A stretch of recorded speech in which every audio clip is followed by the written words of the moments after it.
What's up, and welcome back to Interpreting the Stars. Today we're bringing it back to our Rambo marathon of films in preparation to see Rambo Last Blood in December. Today's film is Rambo First Blood Part 2, the only film in the entire franchise with the stupidest title for 3 reasons. 1, because it's too long. 2, because you got the word first in a second film, and 3, because it's called Part 2 when really the first film was standalone, and this one isn't really related so much to that first movie apart from starring Sylvester Stallone as John Rambo. Why call it First Blood Part 2 when it could be called something like Rambo Second Chance, and then the next one would be called Rambo Third Time's a Charm, and then the next one, Rambo the 4th of July, and then Rambo The Revenge of the 5th. Okay, I'm done. Alrighty, first things first, when I reviewed the original movie, I had mentioned something about it not entirely feeling like I expected a Rambo film would feel like, but I welcomed the relevant messages that the film portrayed. Rambo 2, on the other hand, feels exactly like I expected Rambo 1 to essentially be. That is, a war backdrop, one man against countless bad guys and against impossible odds, essentially turning Rambo into an iconic action hero. Rambo 2 was able to really break down what makes Rambo special. What kind of skills does he really have? What kind of morals does he follow versus the politics of others? That's something the second film was really able to convey, and it helped me understand how Rambo turned into a well-known franchise versus just another action film.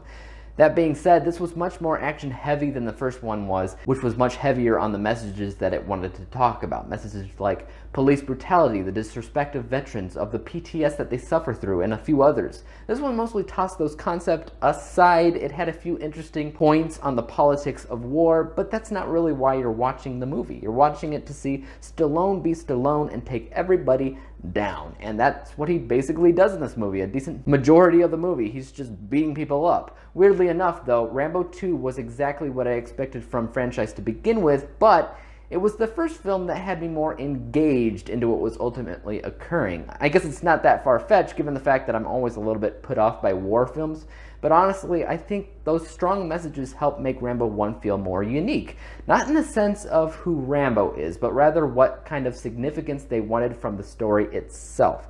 True enough, the story in the first movie is much more memorable than whatever happens in the second film, which has a lot more to do with just basic search and rescue stuff. I will tell you what I really enjoyed about Rambo 2, that I actually found Rambo to be a character that I rooted for. The first one was weird because he was fighting local cops due to him cracking with PTSD, and everybody was technically kind of in the wrong, and I had a hard time rooting for anybody.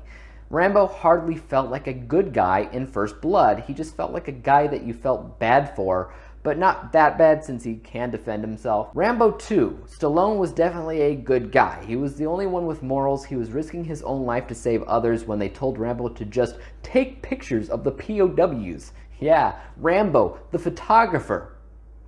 Can't be that dumb. Narratively speaking, I don't think the film opened up in a very smart manner. What you have at the very beginning of this movie is an army sergeant showing up to Rambo in prison and offering him a mission, and should he choose to accept it, he would get a presidential pardon.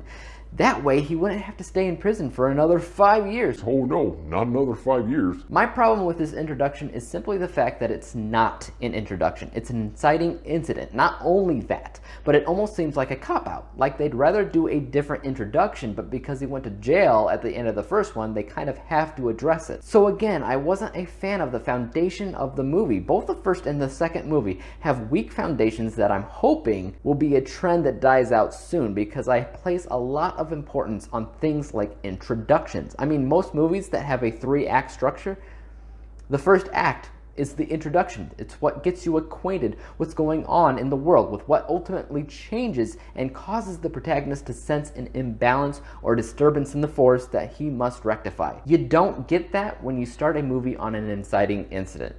Anyways, what did I score this movie? 74%. 74 out of 100 possible stars, granting it the letter grade of C. So technically, I scored this higher than the first. While I was more engaged with the first movie due to its strong messages, it didn't necessarily feel like what I expected a Rambo film to feel like, and it never made me feel like Rambo deserved to be an iconic action hero. This one did, and I think that's really important to transforming a movie into a franchise. take that as you will. Guys, let me know what you thought about Rambo First Blood Part 2 in the comments down below. Did you prefer the first or the second? I'm curious on how you look at this franchise as a whole. As for YouTube, you know what to do. Hit the subscribe button. If you like this review and would like to see some more like it, hit the thumbs up button, as that always helps out my channel. And don't forget about the little bell icon, because that helps notify you when I come out with my next review. But until then, peace out!